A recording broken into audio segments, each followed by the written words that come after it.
This is Tom Morgan for Row360. We're stood here at Lake Egg Ballet for the World Range Championship 2015. I'm stood here with the Kiwi pair. Winners yesterday in the men's pair, unsurprisingly. Guys, you must be delighted with the margin of victory yesterday. Yeah, it was great actually. Probably a little bit unexpected because as the week progresses you see what the competition's like and how fast they're going, and the competition that was in Lucerne, you know, and the European champs in Varazzi, it all sort of culminates. And we've seen how people are going and how much faster they've been this year than they have previously. And so to go out yesterday, we put everything on the line for that final, and it was the last race of our year. You know, this is 11 months of work into that race, and we made sure we executed it well, and it went according to plan, and you know, the outcome is exactly what we wanted, and you know, we're really happy with it. I suppose the final in Lucerne was perhaps a little tighter than we're used to seeing with you guys. Obviously you still won by a length, but there was a talk sort of before the regatta perhaps of the British, you know, maybe thinking they could catch you. Did that affect your mindset at all, or is it's it just your boat? Media. It's just the British media. Yeah, I mean, we're aware of it. We know everyone's training hard, and perhaps we'd just come off the plane, long haul flight obviously. Perhaps weren't quite at our best. We'd worked hard, but you know, there was a few things we needed to tidy up technically and rhythm-wise. So yeah, I mean, we wondered a little bit how we were going, but we're still back ourselves. You know, like we're not really since 2010 have we had to go to that level where you basically just got to give it your all and shut your eyes and do what you can.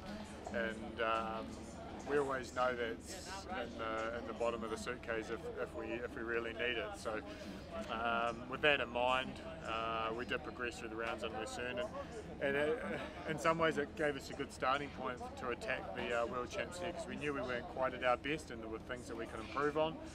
Which was a good place to be in, because it gave us a purpose and a sense of something to achieve in our training over the last 6 weeks. And we worked really hard, probably the hardest we have for the last three, you know, probably since the Olympics, I would say. And then in the last couple of weeks, the rhythm really came right, and we started hitting those speeds really consistently that we were after. And yeah, the final, I guess, was a result of that. Absolutely. You talk about attacking the race. You looked like you went out a little harder yesterday than perhaps usual. You're up with the field. Usually you sort of drop back and almost negative split the race. Was that a race plan that was designed to work like that? No, yeah, yes and no. I mean, we're just sort of do what I feel like. We don't really have a race plan. We don't. I just, I mean, I wanted to have a decent start, because we do figure that everyone started going faster at the start. I mean, when we first came into the pair in 2009, we were the fast starters, and then everyone else started going even faster than that, and I guess figured, you know, we'll try and rattle them early and rattle us early and see what happens.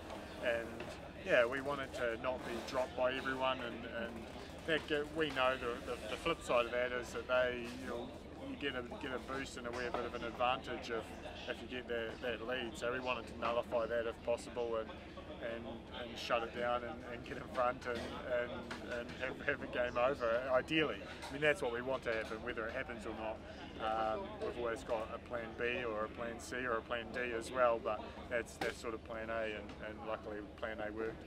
Yeah, I can understand that. I mean, last year, just going back to 2014, you doubled up to race in the Cox pair as well, and you didn't do that this year. Is that a plan from Rio, or are you sticking to the pair? No. We're just. Last year was it was just a little challenge, something to mix up the training, because it was looking at a year where we needed some obvious goals to sort of keep us motivated, whereas this year qualifying in itself is a goal in its right. And so this year we just had to focus on the pair, make sure the pair was going well, make sure we ticked off the list, you know, qualify it, then try and win it again. Now we've done that, next year it takes care of itself. Obviously we're going to the Olympics, so you know, it's only 10.5 months away, I think, until the actual Olympics start, so that time's going to come around pretty quick, and it's a matter of just breaking it backwards really, and figuring out where we need to be at certain stages in that time, and make sure that we're fully prepared by the time we head over to Rio to race. Absolutely. One last question. It's your 61st race unbeaten, I believe, and that's your 6th world title. Obviously Rio will fill your mind for the next year. looking past that, or is it just Rio is the aim and that's it? Once you get to Rio and do what you need to do, then you reassess? Yeah, I mean, obviously we have ideas of what things look like past Rio, but they're going to be so heavily influenced by the next 12 months that could be completely turned on its head. So it's not really, other than having a loose, hazy idea, it's not really any point delving into too seriously, because, yeah, like I said, it could all change. Absolutely. Depending upon the result or motivation or whatever. There's so many variables. So yeah, we'll just take that as it comes. Eric, Hamish, thank you very much for talking to us. It's Row360 with the Kiwi pair. Cheers.